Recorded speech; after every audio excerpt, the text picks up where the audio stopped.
Unfortunate. So we are recording now. So welcome the two people that aren't actually in class today. No shame, no shame. I won't call you out unless I give you your initials. Actually, I won't do that. Chapter 15, for the most part, is a lot of concept. All right, and so in the previous chapters, like I said, we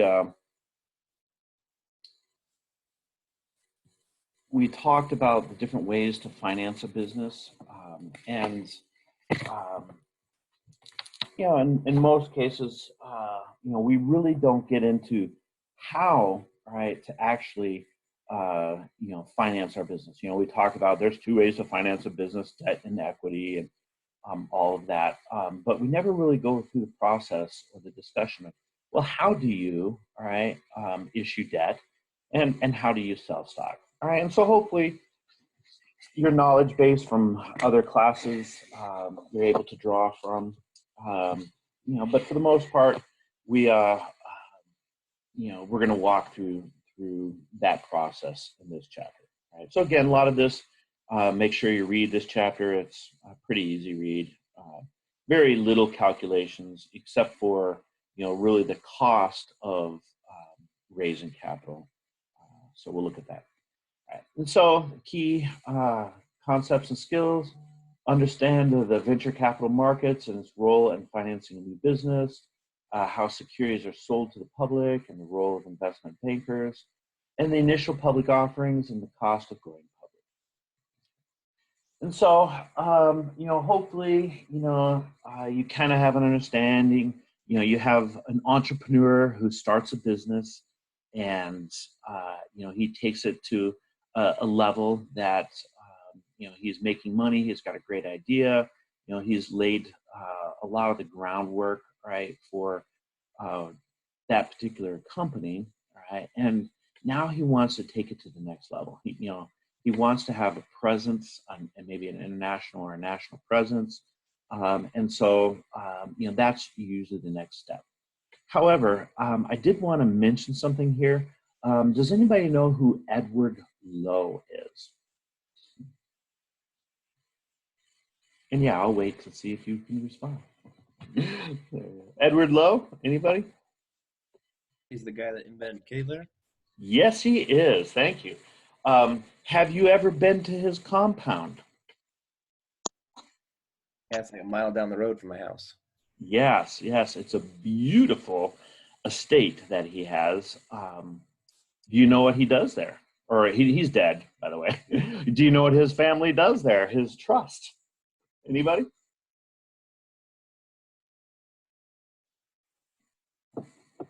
Well, Edward, all right, if I can call him that, I've never met him, but Edward, he is the founder of Kitty Litter, and he made millions of dollars in that, which apparently, so the story goes, it was his secretary who actually came up with the idea. So, way back in the day, cats were very smelly, and, they were trying to come up with a way to,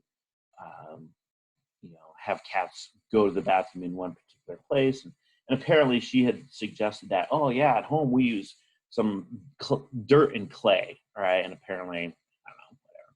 And so he took that and ran with it, like so many other geniuses. Yeah, he actually took that and made his fortune from that. Well, apparently he struggled, right, after the first stage of being an entrepreneur and coming up with a viable product and everything like that. He had a difficulty taking it to the next stage. And so as part of his trust, he set up this Ed Lowe Foundation that actually works with what's referred to as second tier entrepreneurs. All right. And so the idea is that there are people who have a great idea, they've taken it to a certain level, but they now want to take it to the next level. All right. And so first of all, in order to be part of this, you actually have to be a successful entrepreneur. All right. And then he basically has this compound, and it's called was it Billywood or something weird like that, where he's taken all these old structures from around Cass County and beyond, I believe, and created a little town. And so there's this old western town with the false fronts on the buildings, and apparently they're all original, but he's retrofitted them with air conditioning and modern day conveniences and stuff like that. But it's really cool. And so he basically invites these second tier entrepreneurs in for conferences and think tank opportunities and stuff like that. And he also has a bunch of railroad cars that he's converted into like sleeping quarters. All right. And so, one railroad car I think has like 3 different beds and a bathroom, a shared bathroom. And yeah, it's just kind of really kind of cool. All right. And if you ever go back there, you wind through, I think he has like the stages of the cross.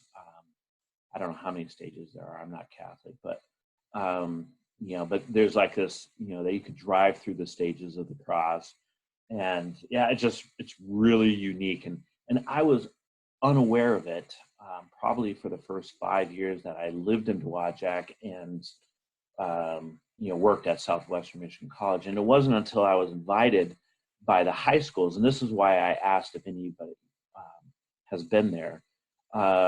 The high schools used to have a competition, like a business plan competition where they'd, several students would put together a plan and then they would go and compete.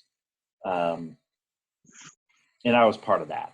All right. And so that I was there multiple years, and I'm not sure if it's still going on. We just got so much additional work requirements at SMC that I haven't been able to volunteer for that. So really, really interesting. But what his goal was is to take people and actually put them in contact, in some cases, with venture capitalists. All right.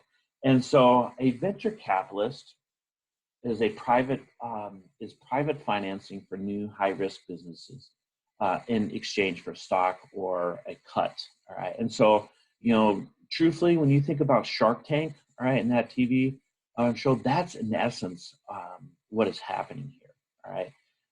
Where you have individual investors, or you may have a venture capital firms, okay, that seek out these kind of middle tier. All right, so they're not really startup companies in most cases. Where I think Shark Tank, you have this idea and you kind of pitch that idea. All right, so generally these are a little bit beyond there. You may have a working prototype or something along that line.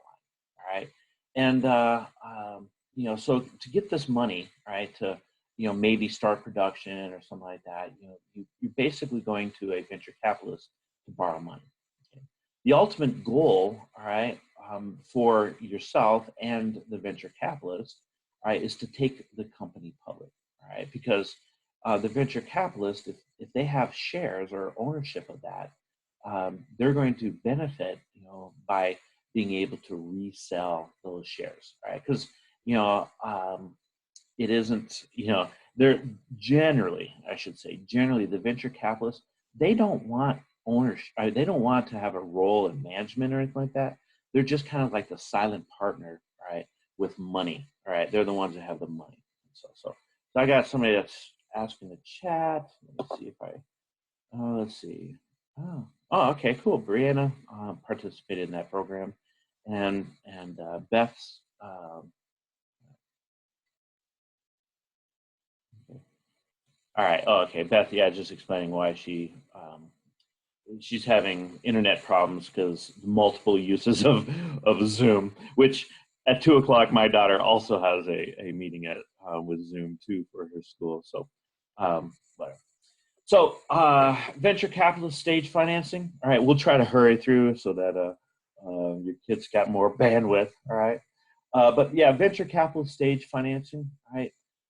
Well, I did want to go back and say, a lot of times, okay, it is hard to find. Okay, so it's hard to find these venture capitalists, and one of the roles of the Edward Lowe Foundation, was to make these type of connections. Right. People who want to invest, all right, means connecting with people who need investors. Right? Another thing that's pretty true, and I'm oops, wrong thing, is it is expensive, right? It's going to cost a lot of money, right? And sometimes people see these as loan sharks, all right? And I'm betting that's where that Shark Tank name came from, all right? That it is a pricey way to go. I think I had heard, all right, that for every dollar in revenue, that if your idea that was picked up by Shark Tank, that for every dollar of revenues that your idea generates, the actual inventor or entrepreneur only gets like 3 cents, right? Whereas these venture capitalists, they get the bulk, all right, of that profit. So it is very expensive. So venture capitaling, stage financing, all right? Again, it's staged financing because they're ultimately trying to get you to the initial public offering, right? And that's when we sell to the general public. So funding could be provided in several stages, right? It's generally contingent on specific goals being met, right? The first stage is the ground floor, the seed money, right, to fund a prototype and the manufacturing plan. The second stage, or mezzanine financing, right, that's where you're beginning manufacturing, marketing, and distribution. Choosing a venture capitalist, things that you as the entrepreneur want to be looking for, definitely financial strength, all right, because, you may need more money down the road, all right? So, do they have the wherewithal to continue to give you additional money? You want to make sure that you have a compatible management style, all right? I talk about this when we talk about partnerships in accounting 202, or the end of 201, all right, where when you formulate a partner, you are basically entering into a marriage. And so, you want to make sure that you guys are on the same page. You definitely want to check references, all right? So have they had success in the past? How has been the exit strategy? Has it been smooth? All right? Have they tried to, tell you what to do? All right? You definitely want to have it written down in some sort of contract, all right? And then the exit strategy is how you're going to get rid of this guy, all right? And generally, it's once you go public. All right? So selling to the public, all right? So once you've brought it to a certain stage, all right, management attains, first of all, right, you need to get permission from the board of directors, okay? You need to file your SEC documentation, all right? You also, all right, generally, okay, this is when you're taking a corporation public, all right? So know that we've already formulated our corporation, all right? So that's why we have the shares that we can give to our venture capitalists and so forth, all right? So this is where we're going public. We're creating our stock can then be sold on in some sort of public exchange. And so you file the registration statement. The SEC takes 20 days to review that, right? And the securities may not be sold during this waiting period, all right? So, and I believe they can't even be sold, privately, all right? So you can't sell, some of those shares from that you've given to the venture capitalists. You can't buy some of those back. They're kind of putting a freeze on this thing because they want to know and understand who are the true owners, right, of this corporation before it goes public. Next, a prospectus is created. It's referred to as a red herring. All right, it's distributed during this waiting period. Okay, kind of getting a feel for, is there demand for this? What kind of price should we ask, for our stock out of the gate. Okay. If problems, the company amends the registration and the waiting period starts all over, right, another 20 days. Then the price per share is determined on the effective date of the registration and the selling effort begins. All right, so it's kind of interesting because there was and you can look this up, when Google actually went public, they had set their price at a very high, okay, and they actually got a lot of criticism, by investors and whatnot, because they're kind of like, it's, yeah, you go through this process of trying to identify, what we should sell these things for, but really it's the market, all right, that dictates, the selling price, and so it's just this kind of weird limbo area, and apparently, I think Google shares or something like that. I think it was somewhere like $120 is what they wanted to sell it. The first shares, they actually had to drop their selling price down to like $70 before they actually sold some shares. Now, I bet those people that bought it at $70 were pretty stoked, because I think it was within a 6-month time period. I think those things were trading up around $300. Or it was, I don't know the specific numbers, but they were something ridiculous like that. Like I said, you guys can look that up. All right. So issue methods. Okay. Well, first of all, there's the public issue, and this is the one that we're generally think of when we're selling stock. All right. You obviously have to be registered with the SEC, because if you remember, the SEC and then the Public Company Accounting Oversight Board, Sarbanes-Oxley, right, all are involved in regulating these publicly traded companies. But really, it comes down to the SEC, right? If you do something unethical or fraudulent, okay, it's the SEC who are going to start an investigation and ultimately put you in jail. All right. So the general cash offer is basically what is being offered to the general public, okay, where a rights offer is offered to only the current shareholders. All right. So in essence, you're swapping, the number of shares that you had, basically, it's the equivalent of a stock split. All right. Here, give us these old shares. We're going to give you the new ones that are publicly traded. The IPO, okay, you guys probably heard that thrown out there, is the initial public offering. Okay, these are for unseasoned new issues. All right? And so, if you remember, we talked about the primary markets and the secondary markets. These are what we're selling in the primary market. The corporation is getting the cash from the sale of these things, or at least a part of that cash. Where a seasoned equity offering, okay, are those shares, if you remember the difference between what was authorized by the state and what was issued, so I always use 800 or 1,000,000 shares were authorized, 800,000 shares were issued, okay? And so, if we subsequently sell any of those 200,000 shares, those are what are referred to as seasoned equity offerings, because we know what the price, or relatively close the price for those shares would be, because the other shares are being publicly traded. Then you have a private issue, okay? And these are when you're selling to more, or fewer, I should say, than 35 investors, okay? With this, there is no, governmental interference, if you want to think of it that way. But definitely, you're gonna lawyer up, okay? If you're buying or you're selling, you definitely want to make sure the lawyers are going through these sales with a fine-tooth comb, right?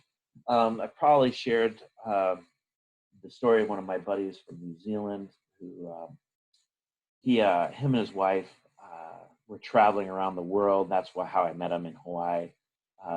She had inherited a bunch of money from her grandfather, who was, I guess, a big wig at Disney, and she had inherited $500,000. Right, they blew through $200,000 just traveling the world. And then they thought, hey, we'll take this $300,000 and buy a business. And so they end up buying this business because of some weird situations. They grow it 200% in the first 2 years, each year. So 200% growth, 200% growth. Then they grew it 100%, 100%. And then one of their competitors asked him to buy him out. Okay. And that was this case where it was a private issue, all right? And so I actually was visiting them during this time period. He had to go down to this meeting, and it was on South Island, Christchurch. And, basically they had to identify what his stock was worth, right? And there's several different methods, because he got a big payout, and then he had a stock swap where he gave all his stock to the parent corporation, and he got some of the parent corporation stock in exchange for that. Right? And so they had to evaluate what was the worth of his stock, what was the value of the parent corporation stock, right? Because it wasn't publicly traded. So they had to go through, and again, they had to agree on this. Well, it turned out that after this, he actually was receiving $1 million after tax from dividends from this parent corporation every year. Okay, and so it was kind of huge. And of course, that's New Zealand dollars, all right, which I think is, I don't know what it's currently trading, but I think the last time I looked at it, it was like 80 cents to the dollar. All right, so really he was only getting $800,000 a year. So yeah, pocket change, right? All right, so methods of issuing new securities, all right. There's the public, all right, method, and then, so there's public method, and that consists of all these. Okay.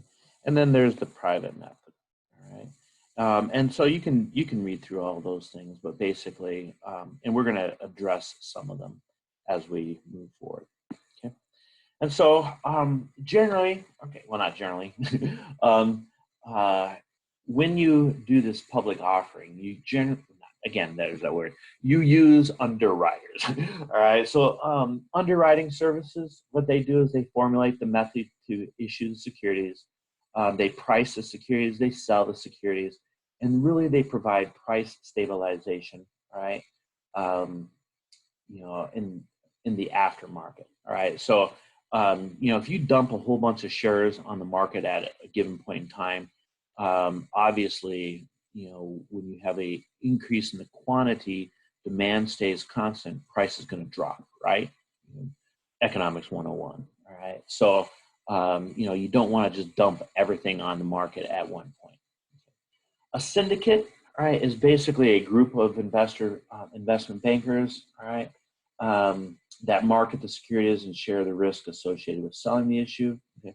And the spread is really where these underwriters are going to make the money. Right? It's the difference, all right, between what the syndicate pays the company and what the securities sell for in the market. All right, and so we'll see how that can actually be negotiated, right, as we move forward. And so here is an example of what's referred to as a tombstone, right? Only because of the shape of this advertisement. But basically, this is the announcement, right? So this is for the WWF, World Wrestling Federation, okay?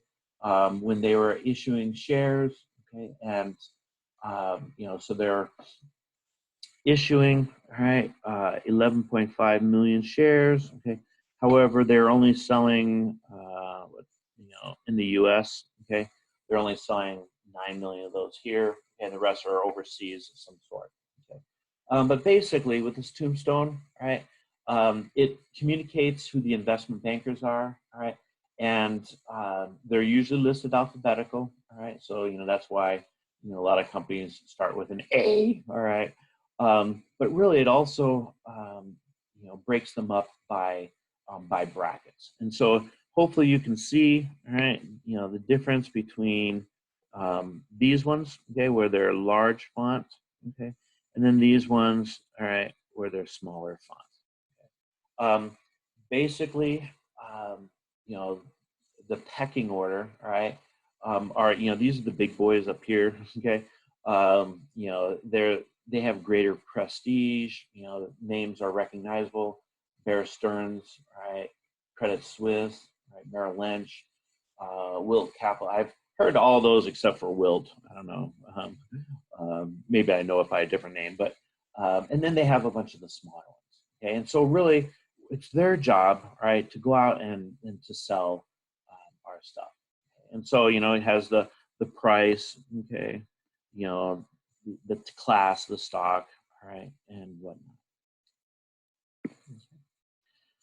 So when it comes to firm commitment to the underwriters, okay, this is a type of way to go about selling. Right, the issuer, sells the entire issue to the underwriting syndicate.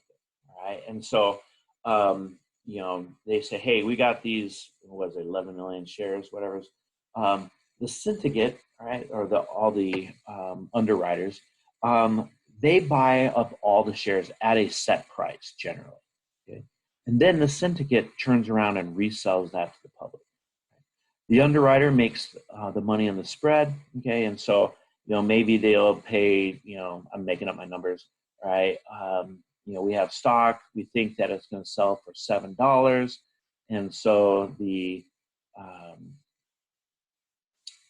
they'll pay $4 to the corporation, and then they're going to make the $3, all right, the difference between you know, the price that was paid for those shares to the corporation and what they expect to be able to sell them for on the open market. All right. This is the most common, all right, type of underwriting. Okay, and the syndicate really bears, okay, the risk. Okay, so they bear the risk because if they can't sell this, or they can't sell it for the $7, all right, you know, they can only sell it for $6. Okay, they're losing their spread. Right. The next type of underwriting is the best efforts. Okay? The underwriter makes its best effort, right, to sell the securities at an agreed upon offering price. The issuing company bears the risk in this case, right? So it's not the underwriters for not being sold. The offer may be pulled if not enough interest at the offer price. The company does not get the capital, right, and they still incurred a substantial float cost, right, to those underwriters. And we'll talk about that a little bit later. All right. So what is the true cost of selling, you know, your equity, all right, for the most part. But basically, you know, the important part of this is the issuing company is the one that bears the risk, the risk of not being able to sell this. So let me ask you guys, and you guys don't really need to answer, all right, but which one of those methods is going to have the higher spread? Well, the first one, right? Because if the underwriters are taking the risk, all right, there's that relationship between risk and reward. The next way to go about selling shares is the Dutch or uniform price auction. Okay? Basically, the buyers bid a price and the number of shares that they want to buy. Okay? The seller, they work down from the list of bidders, determine the highest price at which they can sell the desired number of shares. All successful bidders pay the same price per share. Right? And what this does is it encourages aggressive bidding. Right? And so here's an example. All right, the company wants to sell 150 or 1,500 shares of stock. All right, and we have these various different people. Okay, you know, this guy, he's willing to buy 500 shares. He's willing to pay $20. B, he's willing to you know, buy 400. Okay, he's willing to pay 18. Okay, and then C, all right, is willing to you know, to buy at 255. Okay, and really it's D, okay, where we cap. All right, and so as you can see down here, I was going to write it on the side there. You know, we've sold, all right, the number of units that we wanted to sell. So basically, what's happening, in order to sell that many units, we have to sell our stuff at $15 per share. That's where we'll be able to sell the number of shares that we want. Okay. The next thing is this green shoe provision. Okay, it's basically an over allotment option. Okay? It allows the syndicate, right? So you know, the capital, or I'm not sorry, the underwriters, right, to purchase an additional 15% of the issue from the issuer. Okay? This allows the issue to be oversubscribed, and it provides some protection to the lead underwriter as they perform their price stabilization function. All right, and so, you know, and a lot of times this happens when you know, things are going good. All right, you know, and so you know, we want, but yet we want to maintain a price, you know, range, you know, so, we want to keep it under $300, all right, but obviously the higher, the better, okay? And so as we dump more shares onto the market, that has a reduction in the price of those shares. It is used in all IPOs, all right, and seasoned equity offerings, all right, but not when it comes to debt offerings. There's lockup agreements, okay? Not legally required, but very common, all right? And so it restricts all insiders from selling IPO, initial public offering shares, for a specific time period, generally for 180 days, all right? So, here's the idea is, oh, we're taking our stock public, and, the underwriters are doing their job, trying to get the highest price stock. But then what happens is, one of the, let's say is the entrepreneur, he decides to go ahead and dump his shares on the market too. He wants to get his money. He wants to get his money now. All right. Well, what that does is it basically floods the market, and it causes a problem for the whole IPO. Okay. Stock prices tend to drop, when the lockup period expires, because now people can dump their shares on that market. IPO underpricing, okay. If the initial public offering pricing it's very difficult, all right, to identify. Okay, there's no current market price available, right?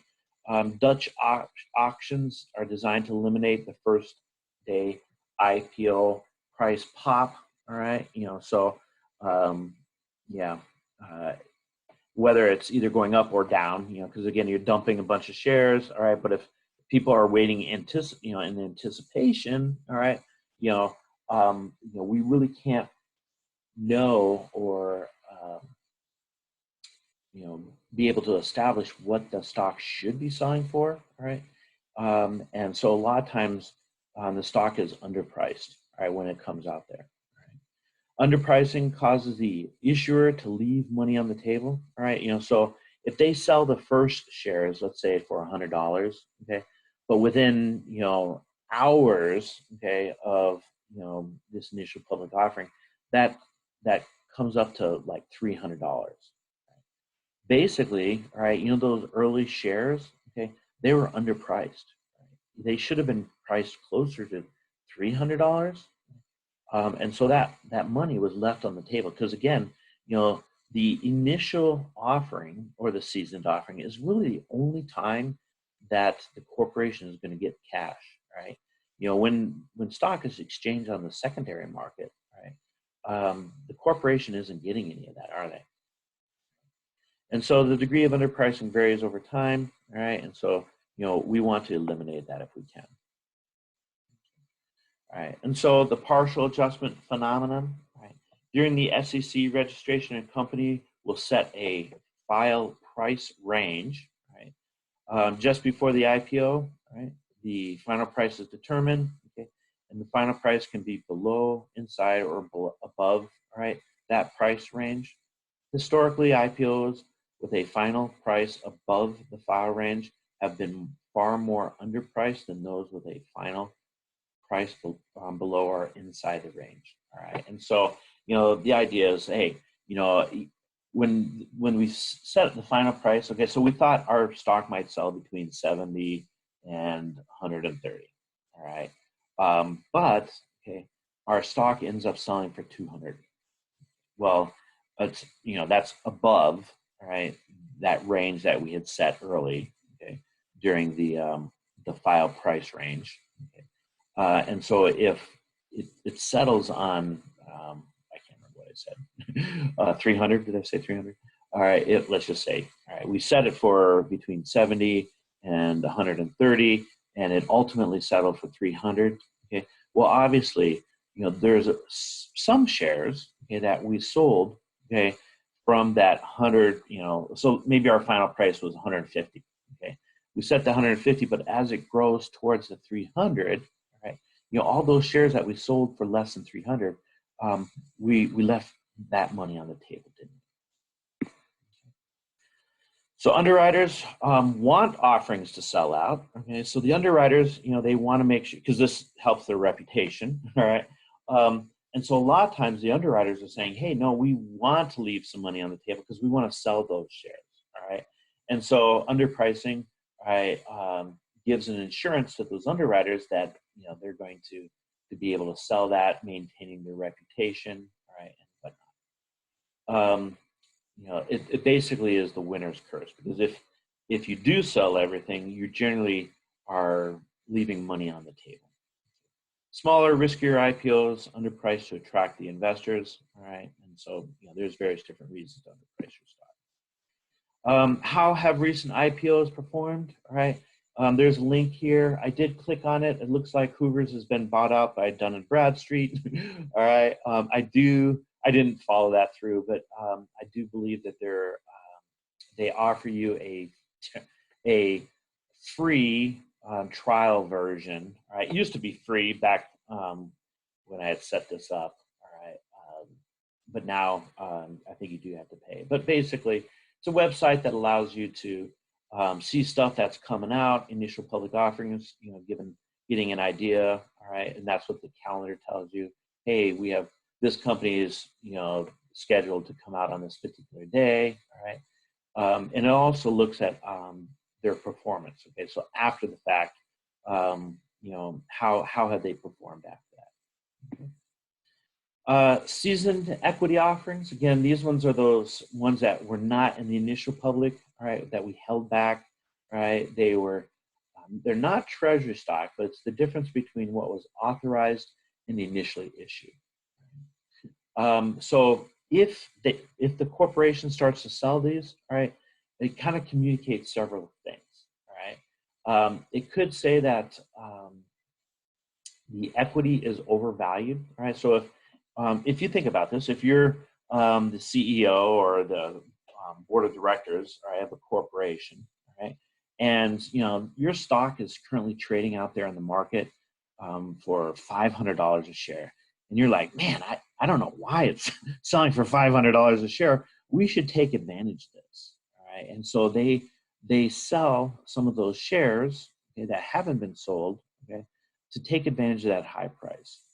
What that ultimately does, you put more quantity, all right, demand stays constant, price is going to drop, right, back to where, management or the board of directors feels that it should be. Debt usage, all right, issuing stock may indicate that the firm has too much debt, okay, and they can't borrow any more cash. Because as you'll see, when it comes to the cost of financing, the upfront cost, it's cheaper to do debt than it is to do stock. Then we have to look at the issue costs, all right? Issue costs for an equity, all right, direct and indirect, are significantly more than for debt. So yeah, I said that.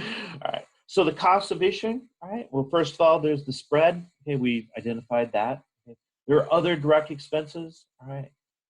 They could include filing fees, legal fees, taxes, all right.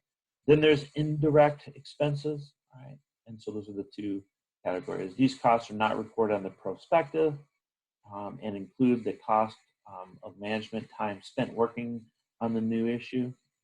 There's abnormal returns, okay, in a seasoned issue of stock, the price of existing stock drops, right, on average by 3% because of the new shares that are being put out on the market. There's the underpricing, all right, again, for initial public offering. Losses arise from selling the stock below its true value. And then the green shoe option, all right, that gives the underwriters the right to buy additional shares, if you remember that. All right. And so this is a rough estimate of the costs. And again, we're going to be looking at the direct and the indirect. Right? The average total direct cost, okay, is usually around, close, right? That is not equal to, but it's close to 10.4%. Okay. The largest direct cost, gross spread average, is usually around 7.2. Direct costs are very large, especially for issues that are smaller than 10 million. Right? So and that can be as high as 25%. Or if you think about this, 25 cents to the dollar. Underpricing costs, roughly around 20%. Okay. Substantial economics or economies of scale, so that's really where, we're talking about larger, right, than, the 100 million. Okay. It's cheaper. Cost of selling debt is less than issuing equity, right? IPO costs are greater than seasoned equity offerings. Okay. And straight bonds, right, are less expensive than convertible bonds. So here's an example, all right, looking at FINC company has just gone public under the firm commitment agreement, right? And so that's, again, if you remember, where the investment firms have locked in a certain price, okay, that they're going to buy those shares, and then they're going to turn around and sell those shares, all right? And so the locked-in price was $32, right, for the 4.1 million shares that they're going to sell, right? So that's the amount that they're going to raise, right? What does that come out to be? 4,000,000. Hope my calculator can go that high. All right, 34. Nope, it doesn't go that high. All right. Yeah, it's, I think 1,400,000, or yeah, 100. Yeah, I don't know. 141 million, I think, is what it really comes out to. All right. 141. Yeah, my calculator doesn't go that high. It just rounds it and gives me an E. All right. But yeah, whatever the 4,100,000 shares times 32 is, okay, that's the, the cash that we're, right? I think, I don't know, somebody got the answer there. My computer blinged, so yeah, and I don't have any notes, so I guess, I don't know, maybe that was Beth coming back in. All right, but so that was the initial, those are the revenues from the sale. All right, the initial offering, all right, was $34.40. All right, and so again, the spread there would be $2.40 per share. All right, the stock then rose to $41 per share. Okay, and so the difference between the 34 and the 41, all right, would be, the money that we're leaving on the table. Okay, Falk paid, all right, 905 in legal and other direct costs and 250 in direct costs. What is the float cost as a percentage of raising the funds? Okay, and so the net amount raised is the number of shares times the price received by the company minus the costs associated so far, all right? And so, yeah, so this is the revenues, okay? From that, we're going to subtract the direct costs, right? So these are the direct costs, okay, and then the indirect costs, which we're going to calculate on the next screen, right? So really, they end up with, the net amount raised, okay, is 130 million. So in order to calculate those direct costs, all right, what we're going to have to do is, first of all, look at the spread. This is spread, okay, all right, and so, yeah, we multiply that times, the 4 million, all right, 100,000, okay.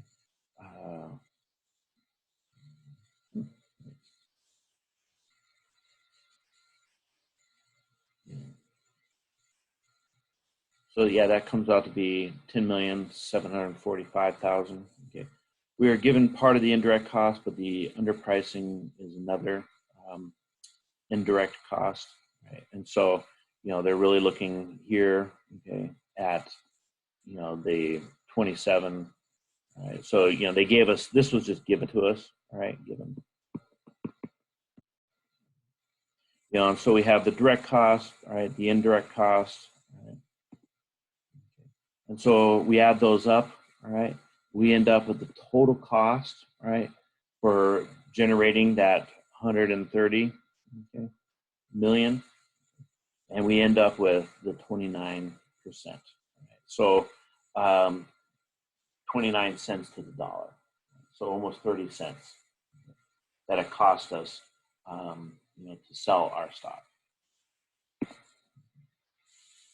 Types of long-term debt. Okay. We have bonds. There's a public issue of long-term debt. Okay.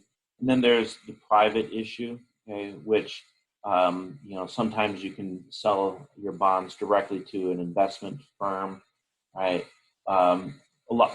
Bonds and notes are in essence the same thing. Bonds, again, if you remember, we're just trying to spread the risk over multiple places instead of a few small places. Okay?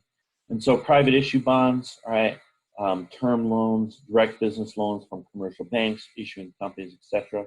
Right? They generally mature between 1 and 5 years. Okay? Repayable during the life of the loan. Okay? Private placement, similar to term loans with longer maturities. Okay? These private issuance they're easier to renegotiate than public, right? Because you're just dealing with 1 or 2 people versus loads of people. Okay? Lower cost than public issue, right? Because there's no need for SEC registration. Shelf, I should say, not self, shelf registration, right? SEC Rule 415, right? Permits a firm to register large issues. And this can be both debt and equity, right? With the SEC and sell it in small portions, okay? So sell it as they need it. What this does is it reduces the float costs, right? And also allows the company to be more flexible to raise money quickly.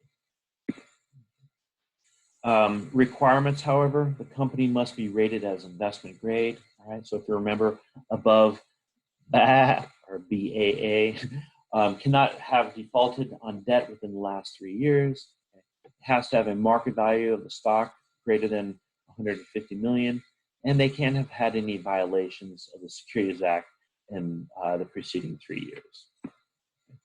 And that is the end of Chapter 15.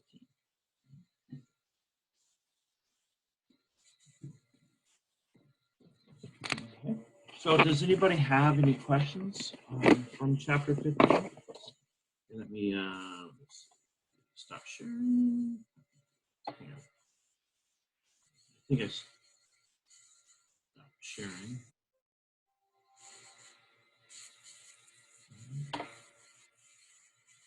And here I am.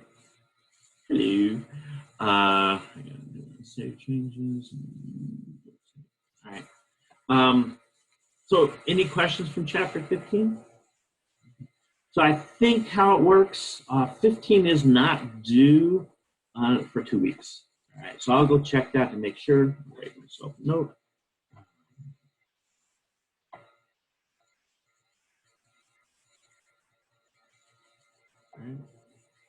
All right. We will review the Monday that we get back from spring break. So we'll review for our 4th exam, and and we will continue, right? So we're going to move on to our next chapter, which I don't think we skipped one, do we?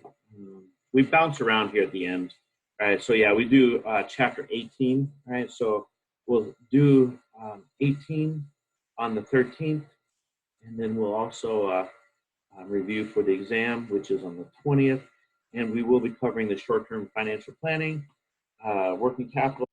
Last exam will be on May 4th. Again, that's optional, right? But now that it's all online anyways, you might as well take it and see if you can't do better, right? And pull up your overall grade. Right? So again, I take the top 5 scores, and we take 6 exams. Does anybody have any questions? Oops, let me stop the recording. That's what I intended to do.